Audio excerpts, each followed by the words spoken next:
La cité tout, prononcée « eh oh » par ses habitants, planète urbaine, fourmilière, ville ouvrière, se situe à la périphérie du système confort, en cet an 2016 après Anobium Punctatum. Cette ville, divisée en groupes et sous-groupes, se répartit les tâches nécessaires à son bon fonctionnement. Construction, modulation, recherche. L'équipe ouvrière 42, secteur recherche, nom de projet Graal, spécialisée dans l'étude du fonctionnement de l'univers, fournit tous les 10 ans un compte-rendu sur l'état des savoirs. Cette année, c'est l'ouvrier-chercheur Entraîne Bigarré des Tapis, surnommé « Eh oh !» par ses collègues, qui est à la tête du projet. Il sera par conséquent porte-parole lors de la conférence décennale qui se profile. Celle-ci est toujours l'occasion d'une célébration des connaissances de cette cité, fière de ses savoirs, qui vit et se régule au rythme de ses avancées.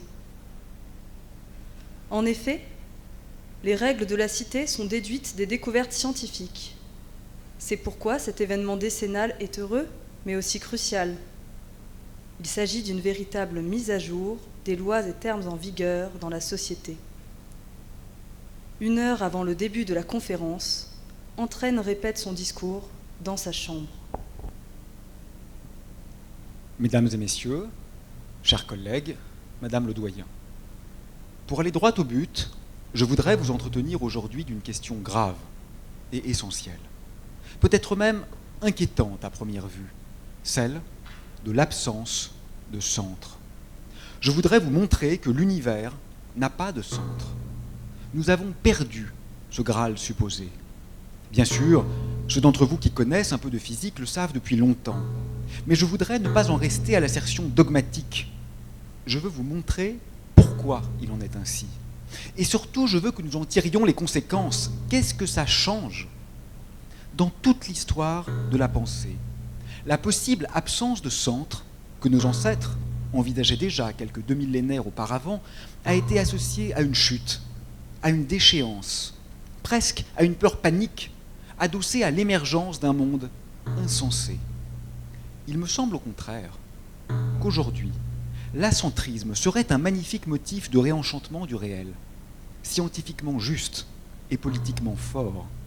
Et au-delà, j'aimerais nous enjoindre à envisager une déhiérarchisation de nos êtres au monde et peut-être même un questionnement prudent du dictat, de la vérité.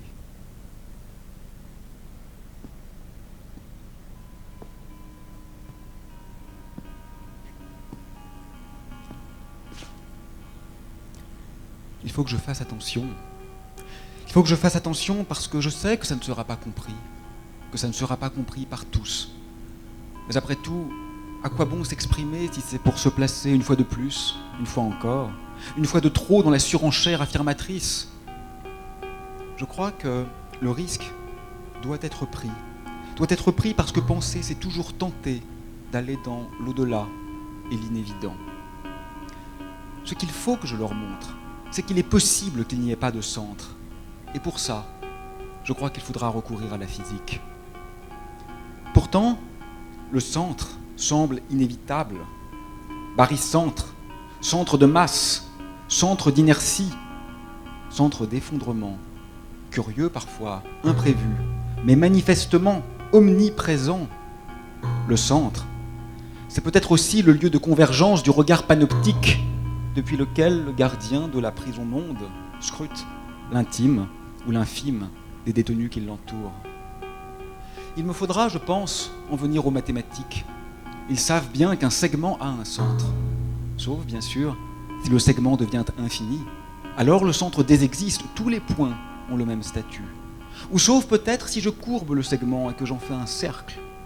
Là encore, il n'y a plus de centre. Le centre du cercle n'appartient pas au cercle. Du point de vue du cercle, tous les points sont équivalents. Peut-être faudrait-il mieux le voir à 2 dimensions, bien sûr, un plan a un centre. Sauf si je le courbe et que j'en fais une sphère. Le centre de la sphère n'appartient pas à la sphère. Du point de vue des habitants d'une peau ou d'une pelure de monde que nous sommes, le centre demeure inaccessible. Et pour sentir ces étranges propriétés géométriques, il n'est pas même nécessaire de recourir à un regard de Dieu.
Il reste 50 minutes avant la conférence. L'ouvrier-chercheur se déplace dans son salon. Celui-ci, comme tous les espaces intérieurs et extérieurs de la ville, est à ciel ouvert. On y aperçoit les étoiles du système confort. L'architecture de la ville, très codifiée, est une composition de formes géométriques soudées entre elles par une argile épaisse. Dans ce monde modulaire où c'est l'espace qui se réorganise autour de nous, il est toujours difficile de savoir si l'on est chez soi ou dans la rue.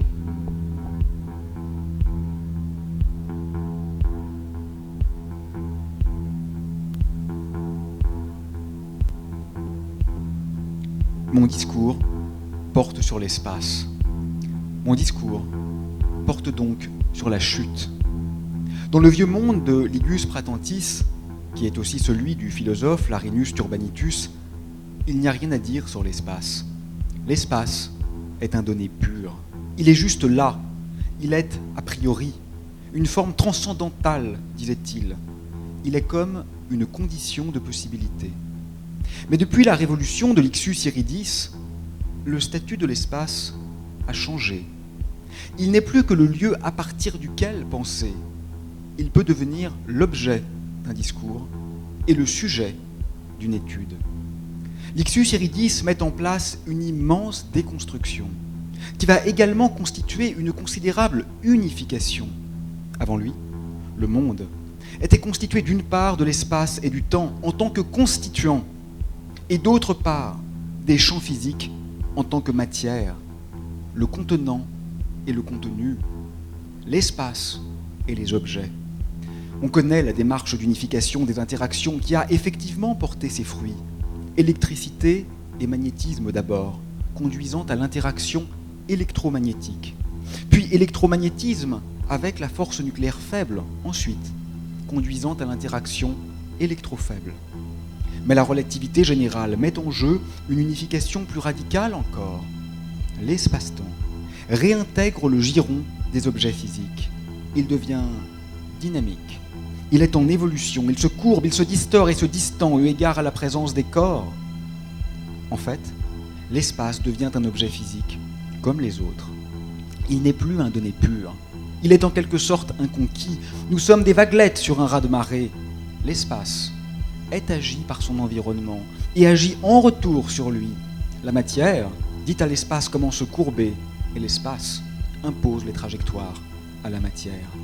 Il n'y a plus de disjonction ontologique, disons fondamentale, entre l'espace et la matière.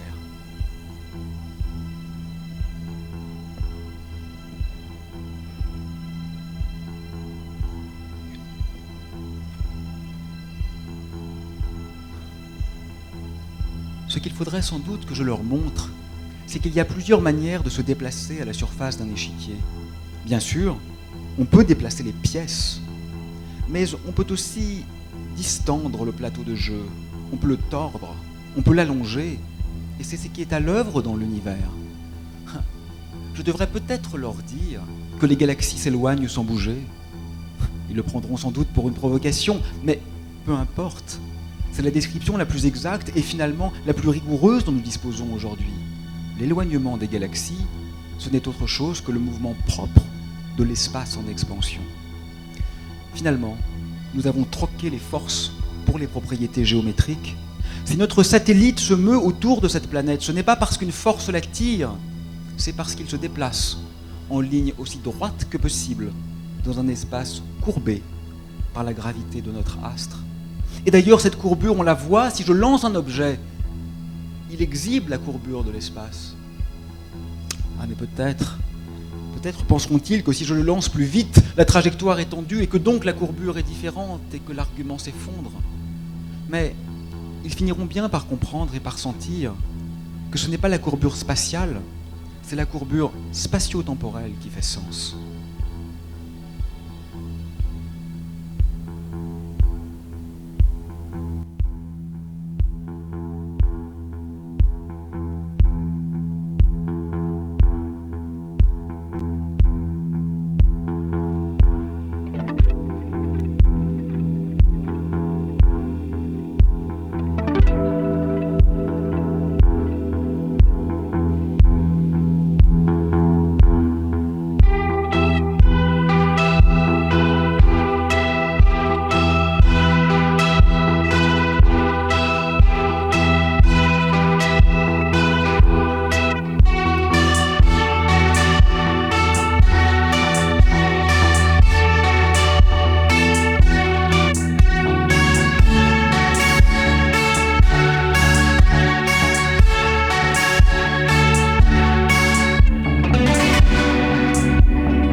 Ils ne le savent pas encore, mais ils vont avoir peur.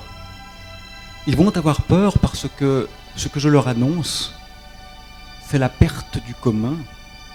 Même le temps, cette grandeur ou ce concept qui semble le plus universellement partagé, se délite et s'individualise.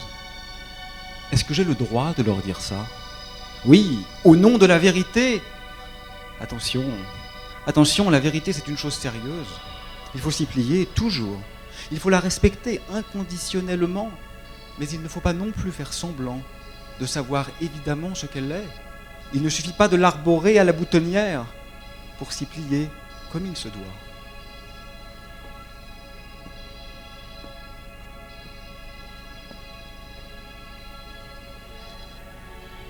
Dès la relativité restreinte, et avant même l'introduction de la courbure et des subtilités de la gravitation, le temps universel s'est dérobé. Même dans l'espace usuel, euclidien, dit-on, la simple existence de lois conduit à une désabsolutisation radicale du temps. Ça se délite. Dès lors que je bouge mon bras, ma montre se désynchronise par rapport à la vôtre, ce qui signifie, de façon claire, explicite, précise, que le futur, même lointain, est atteignable. Je pourrais être encore vivant dans le congrès décennal pour le congrès se tenant dans 500 ans. Il suffirait que je me meuve à une vitesse suffisante pour que les 500 années mesurées ici, sur la planète tout, correspondent à 10 ans pour moi-même. Aucun paradoxe ici, en tout cas aucune aporie. Ces deux temps sont aussi réels l'un que l'autre. Aucun ne jouit d'un primat quelconque. La relativité, manifestement, porte bien son nom. Seule l'énergie nous fait aujourd'hui défaut pour mettre en œuvre pratiquement cette expérience avec des corps humains. Mais la limite est technique et non pas physique. C'est précisément d'ailleurs ce qui advient dans nos accélérateurs de particules. Des corpuscules élémentaires sont portés à des temps de vie mesurés dans le laboratoire, pouvant être des milliers ou des millions de fois plus grands que ce qu'ils vivent dans leur référentiel propre. Un peu comme si un homme vivait des millénaires ou davantage. En un sens, bien sûr, et comme toujours, il y a un prix à payer. Ce qu'on gagne en temps, on le perd en espace. Si le temps se dilate d'un facteur 10, l'espace se contracte d'un facteur 10. Et ce n'est pas une force qui agit, c'est une propriété même de l'espace. Ça ne dépend pas de la rigidité des matériaux. Si ma montre voit un temps dilaté 100 fois par rapport au vôtre, c'est que sa taille mesurée par vous sera 100 fois contractée. Et c'est en cela que seul l'espace-temps fait sens. Penser l'un sans l'autre est impossible. Ils ne sont que deux aspects d'une même structure fondamentale sous-jacente. La disjonction, usuellement opérée, n'est rien d'autre qu'une illusion commode.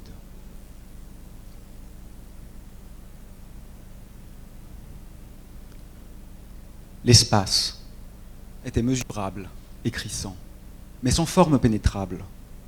Et le centre était une mosaïque d'éclats, une espèce de dur marteau cosmique, d'une lourdeur défigurée, et qui retombait comme un front dans l'espace, mais avec un bruit comme distillé.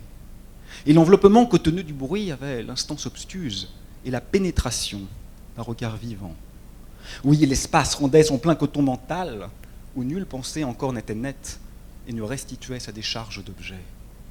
Mais, peu à peu, la masse tourna, comme une nausée limoneuse et puissante, une espèce d'immense influx de sang végétal, étonnant. Et tout l'espace trembla comme un sexe que le globe ardent du ciel saccageait, et quelque chose du bec, d'une colombe réelle, troua la masse confuse des états. Toute la pensée profonde, à cet instant, se stratifiait, se résolvait et devenait transparente et réduite. Il nous fallait alors une main qui devint l'organe même du saisir.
reste 40 minutes avant la conférence.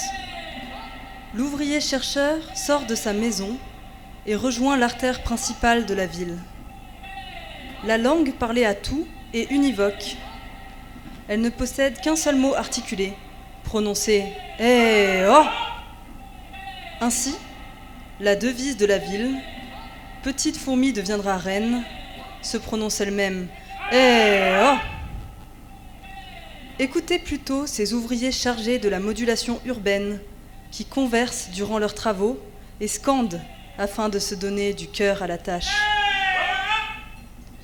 Ces interactions peuvent sembler sommaires, mais en réalité, le vocabulaire gestuel des habitants constitue à lui seul un langage qui enrichit considérablement les possibilités de communication. Les multiples configurations des membres supérieurs jouent un rôle essentiel dans cette variété d'expressions. Il est donc important pour l'ouvrier-chercheur d'établir les gestes clés qu'il effectuera avec ses mains et qui constitueront son discours lors de la conférence.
Je crois qu'il faudra aller plus loin encore.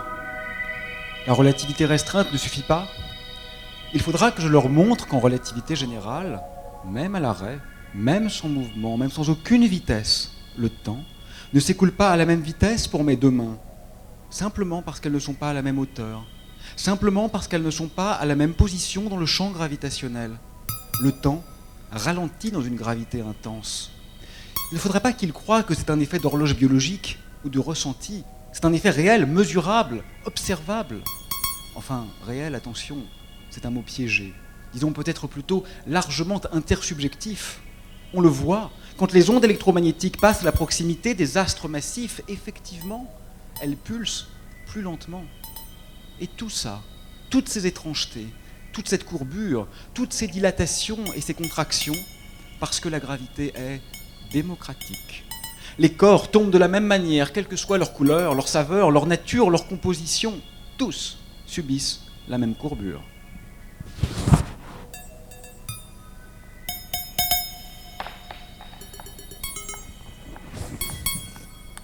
Peut-être devrais-je évoquer ces ondes gravitationnelles qui furent récemment au cœur de l'actualité, mais attention, je ne voudrais pas qu'ils y voient, comme on l'a trop dit, une preuve de la théorie de l'Ixus Iridis. Parce que c'est fou qu'on croit ça encore. On ne prouve jamais rien en sciences de la nature. Toutes les théories sont fausses, et pour cause. Elles seront un jour remplacées par de meilleures théories. C'est la règle du jeu, la science est l'instable et la déconstruction.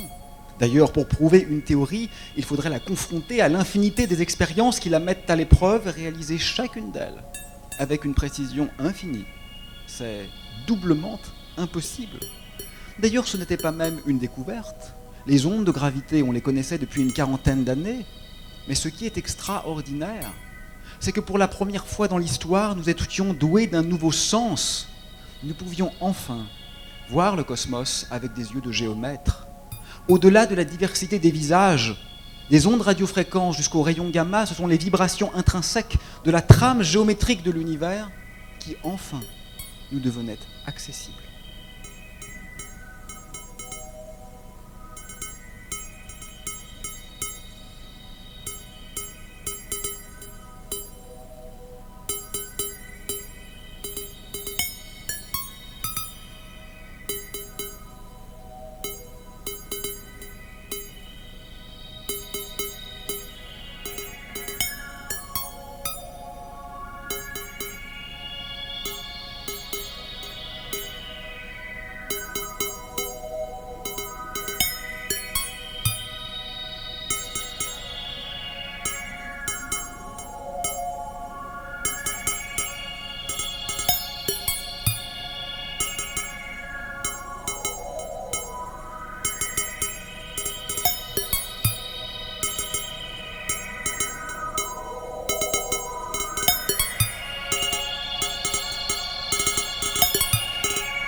L'espace-temps est donc une entité courbe et dynamique. Et c'est dans ce cadre qu'il est possible de comprendre que le Big Bang a effectivement eu lieu partout en même temps, qu'aucun point de l'espace n'est plus proche ou plus éloigné de celui-ci. À la surface d'un ballon de baudruche en train de gonfler, et dans cette analogie, cette surface est l'analogue de notre univers. Aucun point n'est privilégié du point de vue de l'expansion. Aucun point n'est plus proche du Big Bang initial. Le centre s'échappe. Ce Graal est bel et bien lui aussi perdu. Pourtant, les astres gravitationnels par excellence, les trous noirs, semblent bien munis d'un centre. Les trous noirs sont, dit-on, des zones de l'espace dont rien ne peut ressortir. Leur surface, qu'on nomme horizon, ne peut être traversée que dans un seul sens. Elle est dépourvue de matérialité. Rien de particulier n'advient quand on la traverse. Les trous noirs sont des sphères parfaites. Enfin, vues de l'extérieur, parce qu'à l'intérieur du volume interne, ce serait plutôt une sorte d'univers en expansion, sans centre, là encore, et dont le volume croît avec le temps, enfin, suivant certaines foliations, parce que rien n'est simple en théorie de la relativité. Les trous noirs sont donc des objets étonnants, paradoxaux, mais pas fondamentalement incohérents. Ils poussent la relativité dans ses retranchements. La vitesse d'un corps en chute libre sur un trou noir serait mesurée par l'observateur local comme étant celle de la lumière, mais par l'observateur global, lointain, comme étant au contraire la plus petite possible, c'est-à-dire l'immobilité. À l'intérieur du trou noir, le temps se change en espace, et l'espace se change en temps. La chute est inexorable. Toute action ne peut que précipiter le voyage. Le temps est comme infiniment dilaté à l'horizon. En ce sens, les trous noirs sont d'ailleurs stricto sensu des machines à voyager dans le futur. Une seconde, passée près de l'horizon, équivaudrait à l'extérieur à un écoulement du temps de plusieurs millions ou milliards d'années. La singularité centrale n'est d'ailleurs plus un lieu spatialement déterminé, elle serait plutôt une sorte d'achèvement du temps lui-même. C'est un trait horizontal dans le diagramme de Penrose. Et sans doute les trous noirs sont-ils les objets célestes qui recèlent la plus grande quantité d'informations, réparties, pense-t-on, à la surface, sans centre donc, comme dans un étrange hologramme. Mais comment cette information est-elle stockée? Quelle est sa structure microscopique? Comment s'articule-t-elle avec la très étrange évaporation quantique? Tout processus physique semble admettre un inverse, à l'exception de la formation des trous noirs. Pourquoi? Nul ne le sait à l'heure actuelle. Les trous noirs sont-ils des portes vers d'autres univers? Débouchent-ils sur des trous blancs via d'énigmatiques trous de verre? C'est une énigme lancinante de l'astrophysique contemporaine, à laquelle nul n'a de réponse claire.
Je crois que, là encore, il me faudra aller toujours plus loin. J'aimerais en rester à la déconstruction du tout-centrisme, c'est-à-dire de la vision de notre univers centré sur cette planète. Mais ce serait sans doute encore trop jubilatoire. On perd le centre, mais on gagne les cieux, et ce serait une métastrate. Ce serait une nouvelle invitation narcissique. Après avoir été centré sur cette planète, notre vision de l'univers a été centrée sur notre étoile, puis a été centrée sur notre galaxie, puis a été centrée sur le cosmos lui-même. Je crois qu'aujourd'hui, il est peut-être temps de penser un acentrisme radical. Après tout, il est très vraisemblable que l'espace ne s'achève pas à l'horizon de l'univers observable. Mais si l'espace est infini ou gigantesque, alors, vraisemblablement, il existe autre part d'autres mondes, d'autres univers peut-être, où les phénomènes sont différents. Alors, vraisemblablement, tout ce qui est compatible avec les lois de la physique doit se produire quelque part. Ce n'est pas parce qu'il y a d'autres mondes qu'il faut négliger ce monde-ci, bien sûr, mais il faut certainement en tenir compte dans la construction et la mise à l'épreuve de nos théories.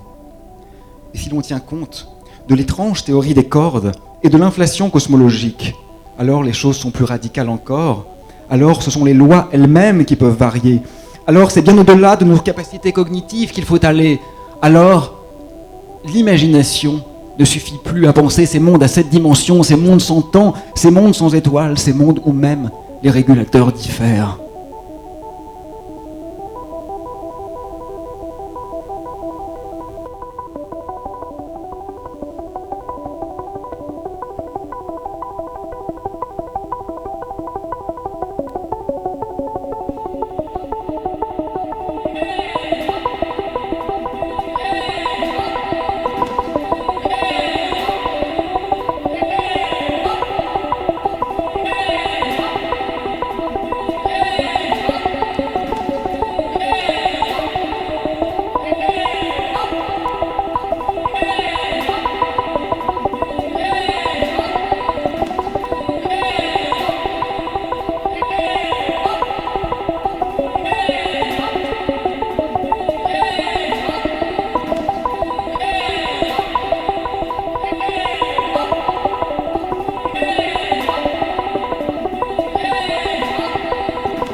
Il reste 20 minutes avant la conférence.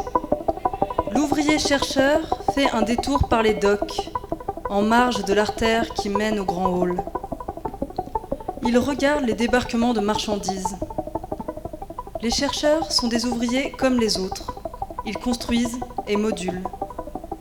Cependant, au contraire de leurs congénères, la construction que mettent en place les chercheurs se situe à l'intérieur de leur cerveau et exige d'être communiquée pour participer à la grande construction commune. En somme, les chercheurs sont ceux qui bâtissent à l'intérieur. Cette particularité est une charge périlleuse qui nécessite de multiples contrôles et vérifications pour ne pas contrevenir aux intérêts de la ville. En effet, cette construction mentale peut entraîner une remise en question faisant vaciller les fondations de la fourmilière. Comment échapper au paradoxe égo, tautologique? C'est toujours moi qui parle. Je a beau être un autre, il est toujours là quand j'énonce. Toujours là quand j'énonce. Il est toujours trop là. Je ne peux jamais m'extraire de ce moi envahissant. C'est la règle du jeu. C'est la règle du jeu. Bien sûr, en tant que fantasme, cette extraction, elle est déjà réelle. En tant que désir, elle existe. Et c'est peut-être ça, d'ailleurs, le sens de l'existence. Ce pas, cet incoatif, cette attirance, cette impulsion vers l'altérité. Mais c'est difficile. Je suis toujours prisonnier. Je sais que j'échouerai à m'en sortir. Je suis né chu. Mais peut-être le désir suffit-il en tant que tel. Peut-être le désir suffit-il en d'un certain sens, à produire du réel. Peut-être que la seule règle indépassable, c'est le doute. Le doute comme antiméthode, le doute qui irait jusqu'à défier le philosophe Dieu et qui prendrait peut-être la forme de ces animaux-machines injustement réifiés venant recracher cette bouillie de mots, d'affects, de percepts qui leur furent injustement déniés. Mais le doute est toujours consubstantiel au multiple, et peut-être pourrait-il prendre la forme d'un prélude baroque qui vient s'hybrider avec la musaque ambiantique.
C'est que tout est centre. Le multivers, c'est moi. Le multivers, c'est vous. Le multivers, c'est nous. Ce n'est pas une monade, une unité parfaite, un principe absolu où tout se reflèterait. C'est peut-être au contraire une image spéculaire ou spectrale, un moi fantomatique qui se déformerait dans l'exploration désespérée de ce qui le dépasse. C'est cela la pensée, un élan vers le dehors. Le multivers, par exemple, ce n'est pas une invention gratuite, c'est une conséquence froide, presque austère, de certaines de nos théories les plus claires. Il est encore de la science, au sens le plus usuel du terme, puisque ces théories peuvent être mises à l'épreuve, ici et maintenant. De même que la théorie de la relativité générale est couramment utilisée pour décrire l'intérieur des trous noirs, alors même que cela ne peut pas être testé. Il y a du sens, je crois, à prédire dans le multivers. Mais c'est vrai, peut-être invente-t-on aussi une nouvelle mythologie ou logomythie, puisque c'est logos, la rationalité qui est première, et qui semble mener presque inexorablement vers mythos. N'ayons pas peur d'interroger la position centrale accordée à la méthode scientifique. Elle aussi peut évoluer et jouer avec ses propres linéaments. Tous les champs disciplinaires se sont transformés de l'intérieur. Notre art n'est plus celui du XIXe siècle. Pourquoi notre science devrait-elle demeurer figée? Cette antithétique à sa dynamique même. Toutes les avancées scientifiques majeures ont non seulement été des révolutions quant à la nature de ce qui était dit, mais aussi quant à la manière même de dire et d'interroger le réel. Peut-être le multivers est-il effectivement une impasse, mais ne serait-il pas plus dangereux de renoncer a priori à cette piste que de tenter de l'arpenter, quitte bien sûr à peut-être rebrousser chemin.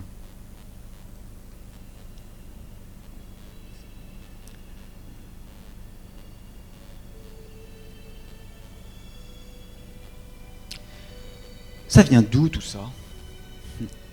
Je sais qu'ils vont penser à la théorie ultime, à la fameuse théorie du tout, à cette équation gigantesque qui contiendrait en fait ou en droit toutes les lois de la physique et qui permettrait de calculer toutes les évolutions envisageables. Existe-t-elle vraiment? Ça ne me semble pas évident. Je ne crois pas que l'unité soit en train de nous enrober ou de nous enrubanner. Finalement, les théories sont sous-déterminées par les faits. Et puis, plus subtilement, on voit bien que lorsqu'une théorie est effectivement invalidée par l'expérience, d'autres théories voient le jour, et le nombre de modèles concurrents à un instant donné de l'histoire de la pensée ne va pas en décroissant. Peut-être y a-t-il parfois trop de lois. Vit-on dans une convergence vers l'unité? Le ciel de l'astronome contemporain révèle des comètes, des planètes, des étoiles, des galaxies actives, des quasars, des pulsars, des ondes de choc, un milieu magnéto-hydrodynamique subtil. Est-ce là l'unité? Plutôt que le macrocosme, peut-être faut-il scruter le microcosme. Mais là encore, les degrés de liberté de notre modèle standard actuel de la physique des particules sont en réalité plus nombreux qu'il n'y avait d'atomes dans la vieille classification périodique des éléments chimiques. Plutôt que les objets, peut-être faut-il penser avec les lois, mais pour tenter d'expliquer la mystérieuse accélération de l'univers. C'est aujourd'hui un champ de quintessence, cinquième essence, et donc nouvelle loi qu'il est couramment faite allusion. Je ne pense pas que nous tendions vers l'unité. Et quand bien même cette hypothétique théorie ultime, et rien n'assure son existence, parce que pourquoi le réel devrait-il s'effondrer, se condenser en une seule modalité? Mais quand bien même elle serait effectivement découverte, la méta-question se poserait immédiatement. Pourquoi celle-ci et pas une autre? Quelles sont les modalités de son apparition? Pourquoi la nature a-t-elle choisi cette instanciation particulière?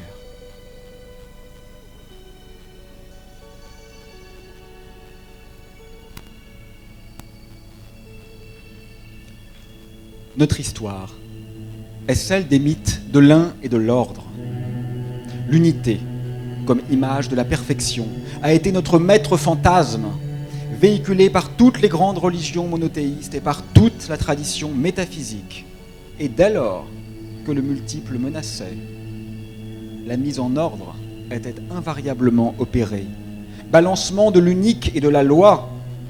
Peut-être le temps est-il enfin venu d'apprendre à composer avec le multiple et le désordre.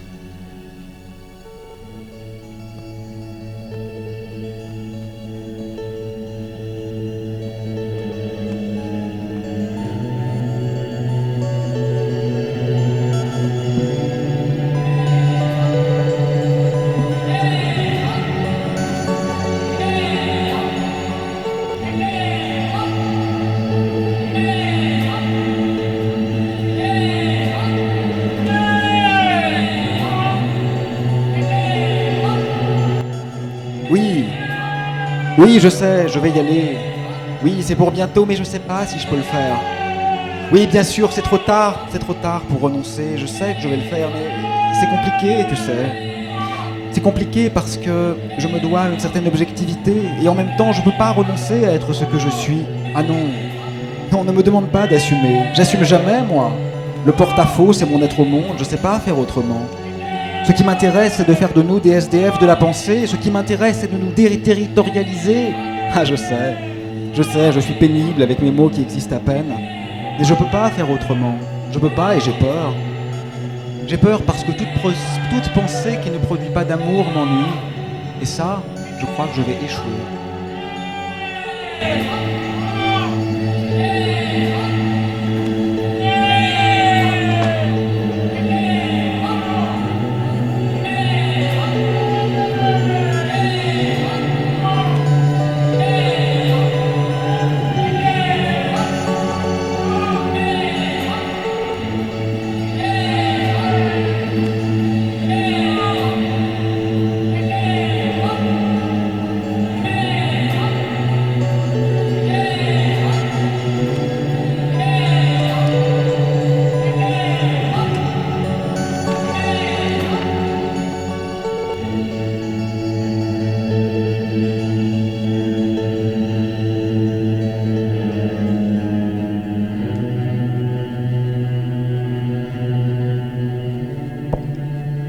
reste 10 minutes avant la conférence. L'ouvrier chercheur passe devant un temple, comme il en existe de nombreux à travers la ville, jalonnant notamment le périmètre du grand hall. Entraîne est un immigré, arrivé il y a 10 ans d'une autre planète partenaire, voisine du système Confort, dans le cadre du projet Graal. Se parlant à lui-même lors de sa répétition, c'est dans sa langue natale, plurivoque, qu'il s'exprime. C'est sans doute pour cette raison qu'il se constitue des aides-mémoires, des gestes à exécuter, quand il sera face aux habitants de tout, dont il maîtrise mal le langage et les coutumes. Il faut regarder de plus près, et de plus près, ça devient toujours quantique. Discontinu, souvent indéterministe, mais surtout délocalisé, ça s'étale dans les possibles. Ce n'est pas pour décrire seulement les particules élémentaires, c'est aussi un ingrédient clé pour penser l'univers primordial. En physique quantique, l'observateur, disons le système classique, agit sur l'objet scruté. Le fantasme de l'observation pure s'effondre. Voir, c'est agir. Ce n'est pas comme si je pouvais observer en demeurant invisible. Le système, s'il est intriqué, va induire une étrange corrélation entre les particules. Mesurer l'état d'un corpuscule peut influer instantanément sur un autre corpuscule, éventuellement distant de plusieurs millions ou milliards d'années-lumière, parce que seul le système complet fait sens. La moindre collision de particules élémentaires ne peut se comprendre que dans le cadre de la théorie quantique des champs où les multiples boucles viennent presque infiniment raffiner le processus initial.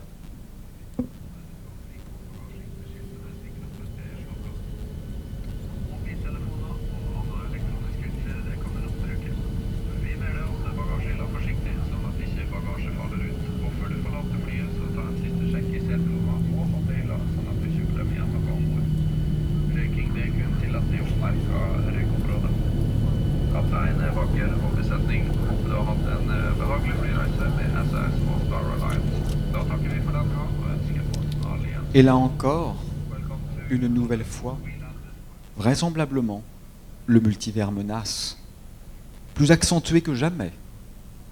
Si l'on en croit l'interprétation de Everett de la physique quantique, à chaque interaction d'un système élémentaire avec un système classique, se produirait un embranchement en univers parallèle. Un monde donc, si tant est que nos processus cérébraux, ce qui est vraisemblable, soient assujettis à des phénomènes quantiques, où ma conscience dansante continue de se mouvoir à mes côtés. Un autre, où elle s'effondre. À quelle distance ces univers parallèles sont-ils ? Mais la question n'a pas de sens. Il n'y a pas de métrique entre ces mondes. Ce serait comme demander quelle est la distance entre deux poèmes. Quand ils sauront que nos lois ont une histoire, les verront-ils encore comme des régulateurs ? Pourront-ils encore penser la nécessité quand ils auront compris que la contingence vient s'immiscer en son cœur ?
Le centrisme, c'est plus qu'une hiérarchie. Après tout, peut-être ne sait-on pas s'en passer. C'est un centre de gravité, donc d'attraction, c'est une pente imprimée au réel qui ne peut plus que s'écouler vers cette structure gigogne de centre. Un enchevêtrement de mondes en poupée russe. Et ce n'est pas que la position centrale de cette planète et d'objets ou de structures de plus en plus vastes qu'il s'agit de remettre en cause. C'est aussi, je crois, toute une prééminence, toute l'hégémonie d'une pratique culturelle, économique, sociologique, politique, idéologique, qu'il faut certainement questionner, si ce n'est effondrer. C'est par exemple cette terrifiante échelle des êtres qui plaçait l'homme au sommet, naturellement vainqueur de toutes les évaluations, puisqu'elles étaient construites en fonction de ses propres intérêts. Dans ce temps si normatif, si sûr de ses valeurs, si certain de détenir une forme de vérité épistémique et de correction éthique, il me semble qu'il faut tenter plus que jamais de voir la diversité des possibles, qui est aussi toujours une diversité des réels. Rien n'est plus violent que de considérer comme un donné pur, comme une caractéristique intrinsèque du monde ou des choses, ce qui se révélera n'être qu'une construction contractuelle, locale, temporelle, mais bien souvent aussi essentielle à un système d'oppression ou de domination, et au sein même de notre propre culture. Ne faudrait-il pas questionner la vérité elle-même ? La vérité, c'est la règle du jeu, nul ne le conteste. Évidemment, il faut s'y plier, mais qu'on le veuille ou non, trouver la règle, la défier et la mettre à l'épreuve fait aussi toujours partie du jeu.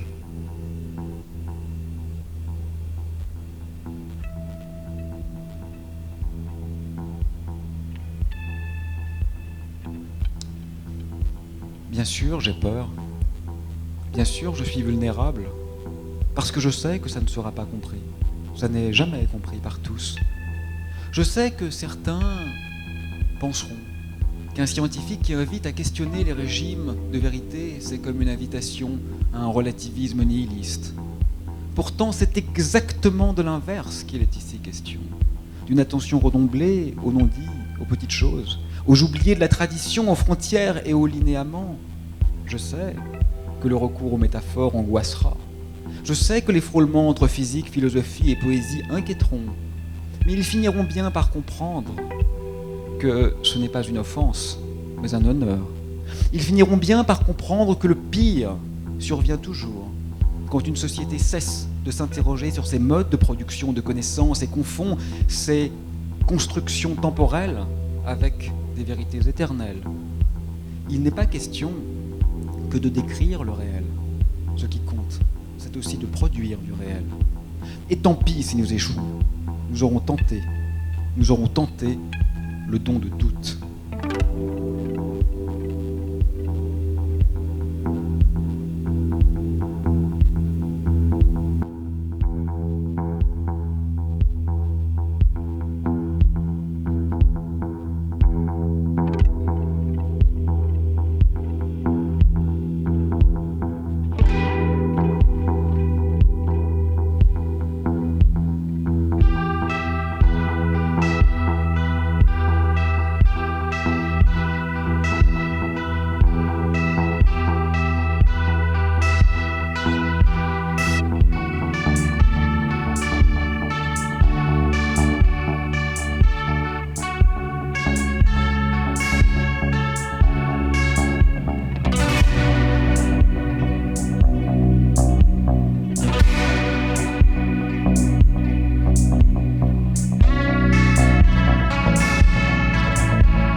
La conférence va commencer. L'ouvrier chercheur rejoint l'estrade du grand hall.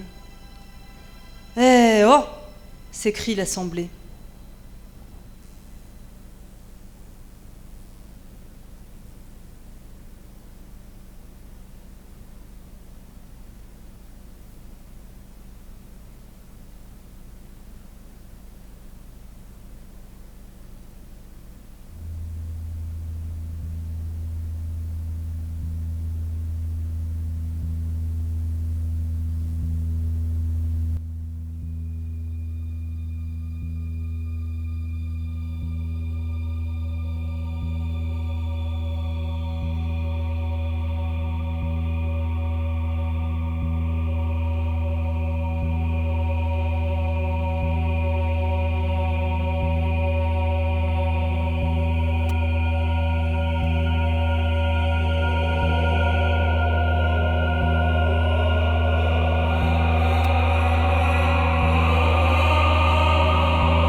Merci infiniment d'être resté jusqu'au bout. J'espère que vous êtes fait un peu plaisir, nous beaucoup.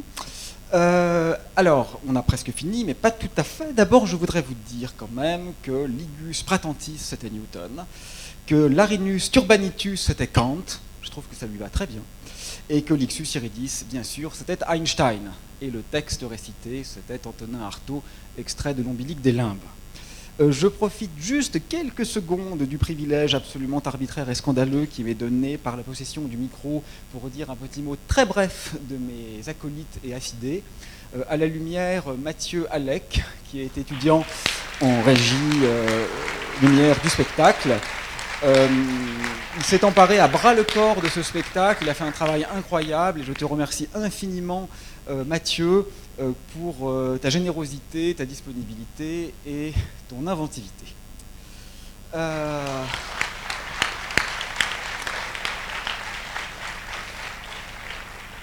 Simon Varenne, qui est doctorant en sciences politiques. Je trouve que Simon est quelqu'un dont les êtres au monde sont juste magnifiques, de subtilité, de délicatesse et d'intelligence.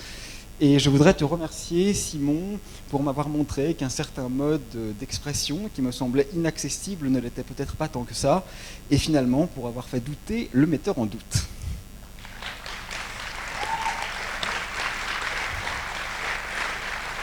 Farid Bouzid, qui est étudiant en master de japonais, qui est salarié au Centre de la danse de Lyon. Et pour moi, Farid, c'est simplement l'une des personnes les plus intensément et les plus élégamment artistes que je connaisse, et c'est très beau. Et je voudrais te remercier d'avoir été mon premier et vraisemblablement dernier professeur de danse. C'était très dur pour moi, donc je te remercie infiniment.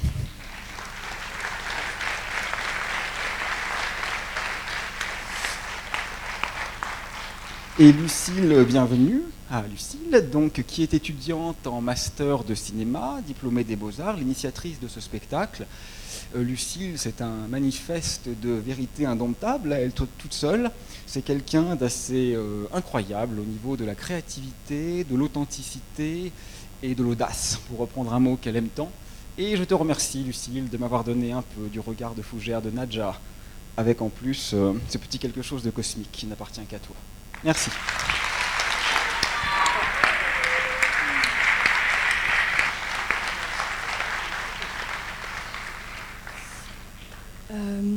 Je présume que la plupart des gens dans cette salle connaissent Aurélien Barraud, mais en tout cas, il s'agit d'un chercheur en cosmologie au laboratoire de physique subatomique et de cosmologie à Grenoble, en plus d'un enseignant à l'université Grenoble-Alpes, entre bien d'autres choses.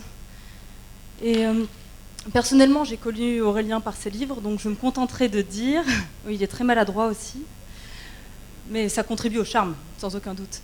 Et voilà, je l'ai connu par ses livres, mais je me contenterai de dire que la personne derrière les livres est encore plus belle. Et je le remercie d'avoir osé prendre part à cette aventure collaborative qui s'annonçait assez périlleuse. Et on pourra en discuter plus tard, ça a été vraiment une démarche de création commune. Donc je suis vraiment extrêmement touchée que tu aies accepté de faire ça avec nous. Et voilà.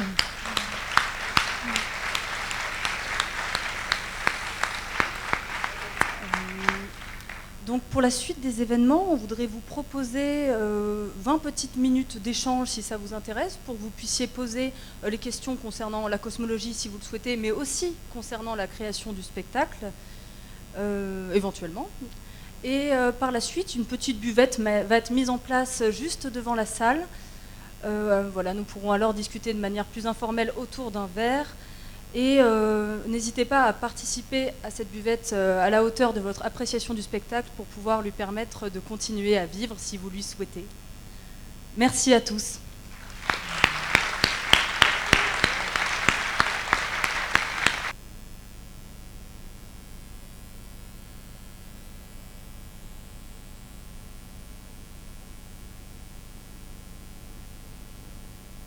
Donc, y a-t-il des questions? On n'est pas obligé, hein, mais si vous avez des choses à nous demander, on peut discuter un petit peu. On était super clair. C'est notre force, c'est bien connu, à nous tous. Ah, pardon. Vous avez fait une analogie par rapport à la montre et à la taille des choses et par rapport au temps qui s'écoule. J'ai pas tout compris, ça avait l'air intéressant, mais j'aimerais bien que ce soit éclairé s'il vous plaît. Alors en fait, avec l'histoire de la montre, c'était pas une analogie, hein. On me reproche parfois de faire des métaphores, ce qui m'agace énormément, mais en l'occurrence, c'était pas une métaphore, c'était vraiment littéral. Donc ce que je disais, c'est que si nos deux montres sont parfaitement synchronisées en ce moment, hop, elles ne sont plus synchronisées. Du simple fait que celle-ci s'est déplacée par rapport à la vôtre, ma montre maintenant retarde très légèrement par rapport à la vôtre. Donc c'était simplement une explication et une mise en situation littérale du fait qu'en relativité restreinte, le temps finalement est individuel. Il n'existe pas de temps universel qui soit partagé. Et dès lors que je me mets en mouvement par rapport à vous, mon temps ne s'écoule plus à la même vitesse que le vôtre, mesuré par vous. Donc si là j'allais très vite, il pourrait très bien s'écouler par exemple 1 minute pour moi et 10 ans pour vous. Et quand on se retrouve, j'ai vieilli de 1 minute, vous avez vieilli de 10 ans.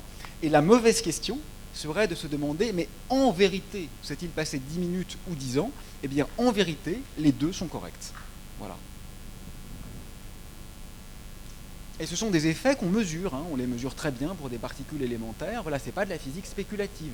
Parce que là, on a un peu mélangé dans le spectacle, c'est un risque qu'on a pris les théories qui sont encore en construction, comme la théorie des cordes, avec les théories qui sont très bien comprises, comme la relativité ou la physique quantique. Ça, c'est vraiment des théories très bien comprises. Oh, la classe.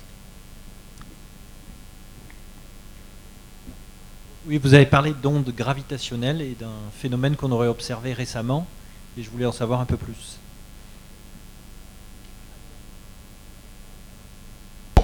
Alors en effet, donc récemment l'interféromètre LIGO aux États-Unis a mesuré des ondes gravitationnelles. C'était un événement tout à fait marquant, mais qui n'a pas, je trouve, été rendu public pour les bonnes raisons.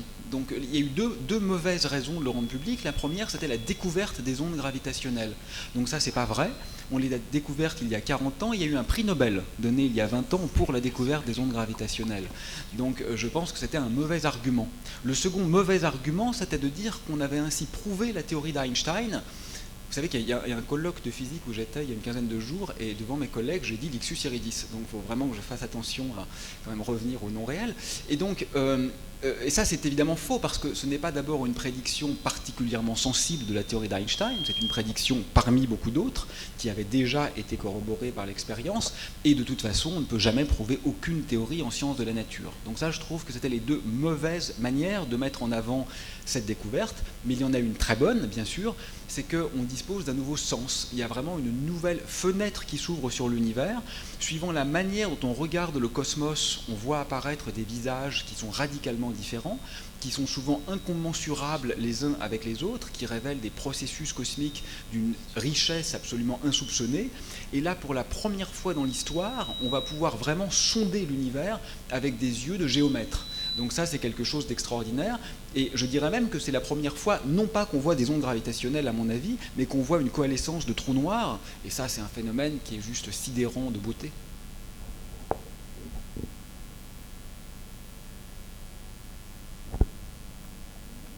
Tu peux faire le micro? Il y a des questions là. Ah d'accord, d'accord. D'accord, très bien. Ah, merci Emma.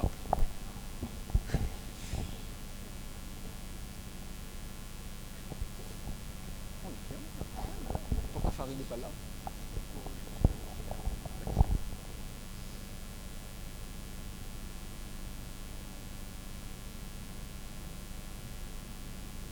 Le micro chemine. Ah, le micro ne marche pas. Le micro est arrivé. Eh ben alors. Il marche pas? Mais pourtant, il a. Faut peut-être. Ah, Ouais, nickel. Alors, du coup, si j'essayais de mettre une formule sur votre description des Big Bang, j'ai vu ça comme une espèce de transpoint de Fourier, sauf que l'espace réciproque, ce serait l'espace physique à la place du temps, enfin l'intégrale, un truc comme ça. Est-ce que c'est bien qu'on discute de ça maintenant? Parce que j'ai peur que ça plombe un peu la conversation.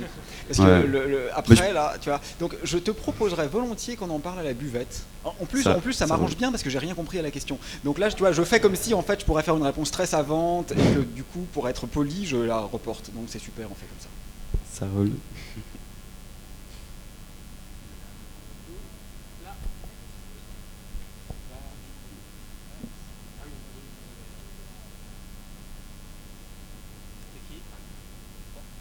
Bonsoir. C'était pour rebondir sur la première question par rapport à la dilatation du temps. En fait, moi, ce que j'avais pas compris, c'était l'aspect. Alors, je vais peut-être dire des bêtises. S'il y a dilatation du temps, il y a contraction de l'espace. C'est bien ça? Et c'est ça que j'ai pas compris. Oui, bah, en fait, ce qui se passe, si tu veux, c'est que tu peux dire top. Donc il y a un observateur qui va dire entre ces deux événements, il y a 1 seconde et 1 mètre, à peu près.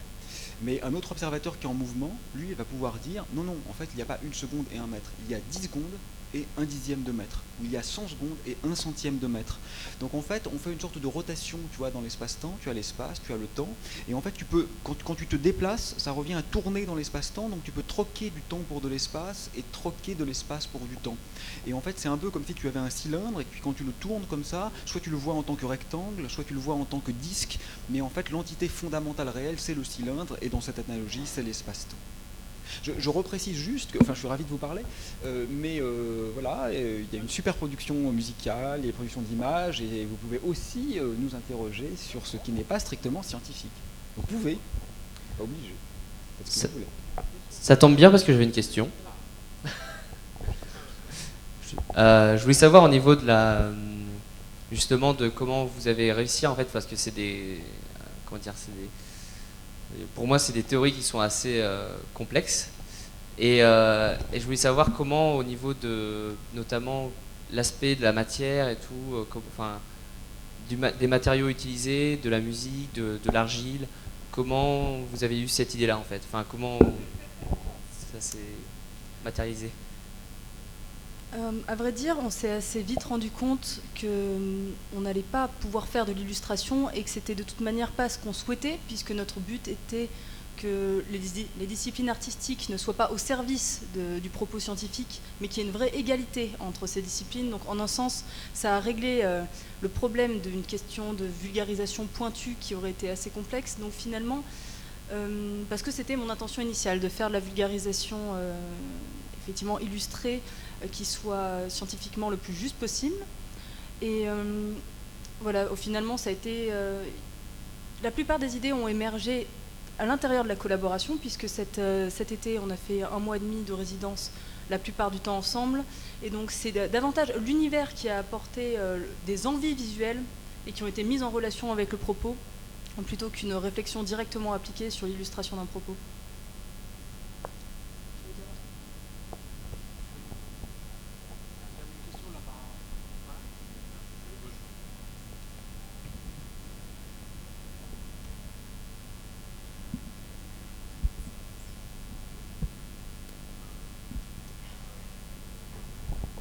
Oui, j'avais une question concernant les chorégraphies. En fait, j'ai l'impression qu'à chaque fois, ça a illustré le propos qui venait d'être tenu. Notamment, ce qui m'a le plus marqué, c'était au niveau de lorsque vous parlez de la gravitation et qu'après on vous voit mimer en fait un corps en orbite autour, par exemple, d'une étoile ou autre. Et en fait, le truc, c'est que pour la plupart des cas, j'ai pas repéré ce que vous essayez d'illustrer. Du coup, j'aimerais savoir si en fait c'était le cas à chaque fois. Est-ce qu'il y avait une illustration comme ça du propos par la danse à chaque fois ou... Voilà. Bonjour. En fait, moi, j'ai tout plagié. C'est-à-dire que le style m'apporte peu. Et quand j'ai le style m'apporte peu, c'est-à-dire qu'il pourrait y avoir de l'imitation, puisque c'est un plagiat, c'est une imitation, en tout cas une inspiration. Et ça peut être aussi une imitation donc, du propos. On peut plagier le discours. Ce qui m'intéresse, et c'est là où je suis très content d'avoir travaillé avec tout le monde, mais notamment Aurélien Barraud, c'est que, surtout avec la phrase « le voir, c'est agir », c'est là que je me suis situé. Alors c'est une expérience, c'est une expérimentation, et puisque vous parlez de questions chorégraphiques, je parle vraiment de ma stricte expérience, j'ai voulu tester être là, sur scène, voir, observer, il y a lui, il y a elle, il y a les gens. Parfois j'arrive pas, je plagie ça. Mais surtout comment voir cet agir, c'est-à-dire pas faire grand-chose, peut influencer, peut créer ou pas quelque chose. Mais si on veut créer quelque chose, déjà il y a une attente. Alors forcément, c'est pour ça que j'ai fait le choix du plagiat, comme ça j'ai pas besoin de réfléchir. Je sais pas si ça répond à la question. Plus ou moins, mais bon, on pourra en parler à la buvette. Ouais, on parlera volontiers. En fait, Farid, il a une espèce de double rôle un peu dans le spectacle. C'est-à-dire qu'il est, des fois, il est habitant de tout, de la planète, un peu comme Lucille et moi. Donc là, il est, voilà, quand on déplace les cubes, etc. Et à d'autres moments, il est plutôt dans le rapport avec Aurélien, où il est le double d'Aurélien. Donc ça implique différentes choses par rapport à la danse, ce qui fait qu'il y a des moments où la danse est plus, en fait, participe à l'univers. Il y a d'autres moments où elle est plus illustrative ou carrément en contact avec Aurélien. Ouais, c'est les moments en fait, pour vraiment par rapport à... Enfin, ça n'annule pas ce que je viens de dire avant, mais c'est aussi en effet les moments où je suis proche du discours d'Aurélien et les moments où on est distant, enfin cette occupation de la distance qui est créée par le doute, puisqu'il y a beaucoup de remises en question, enfin ce n'est qu'une remise en question, j'ai l'impression, je sais pas si je...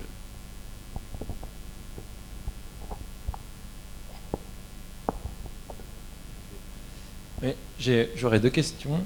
Là. Ouais, vous venez, si je peux me permettre, de 5 multivers différents, et savoir comment ça a été possible, votre rencontre avec le temps de chacun, avec voilà, les études, la danse de chacun, enfin voilà, pour vous rencontrer tous ensemble et construire ce spectacle très original. Et ensuite une question, vu que Thomas Pesquet là, il vient d'intégrer l'ISS, est-ce que en astrophysique vous avez des liens où vous travaillez avec des spationautes comme ça? Oui, alors la première question, c'est pas facile, mais tu sais, quand on a envie de le faire, on le fait. En fait, il ne faut pas se demander si c'est possible, il faut juste le faire. Donc Lucille est venue en stage avec moi, c'est une espèce de bombe atomique. Et puis après, il y a l'effet secondaire comme ça. Donc on a tous pris les radiations et puis ensuite on a construit à partir de ça. Et je trouve que ça a été plutôt une expérience très enrichissante pour chacun. Donc à partir du moment où on ne ressent pas le temps commun comme du temps perdu, où ce n'est pas une tâche, mais où c'est vraiment une activité d'enrichissement réciproque, ça devient impossible, mais ça a été un peu compliqué, surtout à cause de moi. Donc merci à la patience de mes amis qui ont quand même fait beaucoup du sale boulot pendant que j'étais pas là, donc dans l'installation des ficelles et tout, donc merci à eux. Parce que ça prend beaucoup de temps, voilà. Et pour la deuxième question, la réponse est plutôt non, parce que d'abord il faut quand même voir que l'ISS, la Station Spatiale Internationale, elle est à 400 km de la Terre, en orbite extrêmement basse. La Terre fait 6500 km de rayon. En fait, si la Terre était une orange, la distance à laquelle se situe la station spatiale, c'est moins que la peau d'une orange. Donc la station spatiale, pour un cosmologiste, c'est vraiment, vraiment, vraiment ici.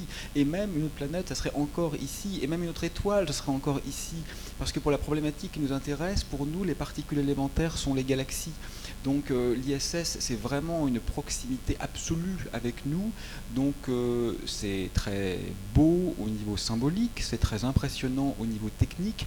Je pense que c'est pas extrêmement puissant au niveau scientifique.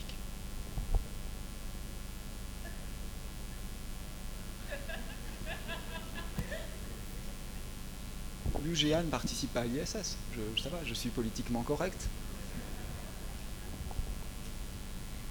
Bonjour. Alors moi je voudrais savoir c'est quoi le sens et le symbole du Graal dans cette histoire. Parce que moi je me suis posé la question très longtemps et je crois que j'ai pas encore la réponse. Donc Simon, je te laisse. C'est un peu fatigant comme truc. Le Graal. En fait tout le long on parle du projet Graal parce que le chercheur entraîne Vigaret, il travaille dans le projet Graal et en fait le Graal c'est un peu l'idée de la vérité, de trouver le centre de l'univers, voilà, c'est l'inverse du doute, quoi. On a trouvé. Or, tout son discours, c'est justement de dire, non, on n'a pas trouvé, on trouve pas, on se rend compte qu'on n'a pas de centre. Au-delà du centre, les lois elles-mêmes, elles sont remises en question. Et du coup, le Graal, à la fin, c'est un peu une manière de retourner l'affaire. Mais je pense qu'en fait, on comprend pas ça. C'est une manière de retourner le truc en se disant, révélation. Le Graal arrive alors qu'il est en train de faire sa conférence, il est dans son truc, il s'est pas rendu compte qu'en fait il a le Graal devant lui. Donc ça c'est voilà le premier truc, la première manière de voir le Graal. La deuxième manière c'est plutôt de se dire, c'est la manière dont la cité peut-être réagit à son discours. Et en fait elle réagit de manière peut-être obscure. Elle garde sa foi, il y a un truc très, très mystique à ce moment-là. Donc ça peut être la manière dont refuse, dont la cité refuse le discours. Moi je pense que je le vois comme ça. Ou voilà. Voilà. Je sais pas si ça répond à peu près. Oui, oui. Ok.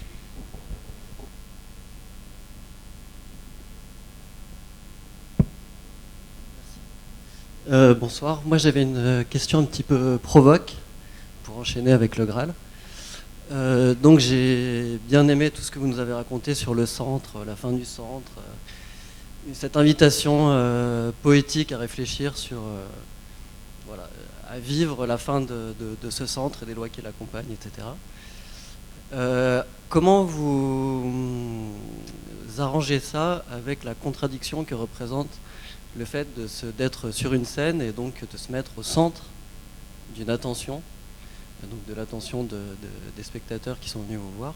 Alors j'ai vu qu'à la fin, il y avait quand même une petite tentative pour s'éloigner du premier centre et au moins en créer un second. Et donc du coup, voilà, ça répondait en partie, mais comme il y avait dans votre invitation à la rêverie de la fin des centres, aussi une dimension derrière un peu plus sociale, vous étiez quand même à deux doigts de nous parler de politique, on sent que ça vous démange un peu.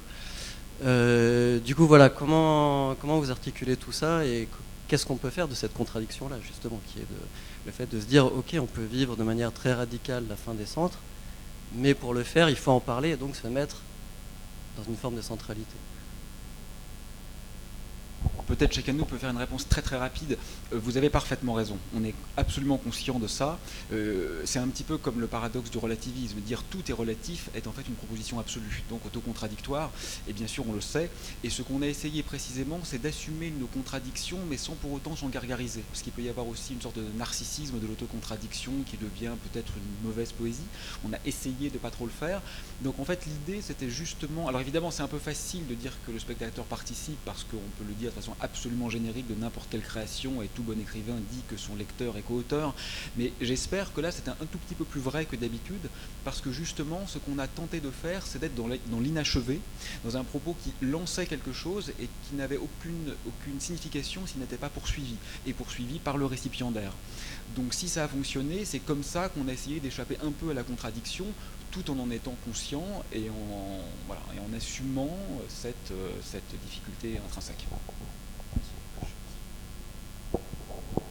J'ai envie de dire quelque chose, c'est vrai que c'est une question très intéressante.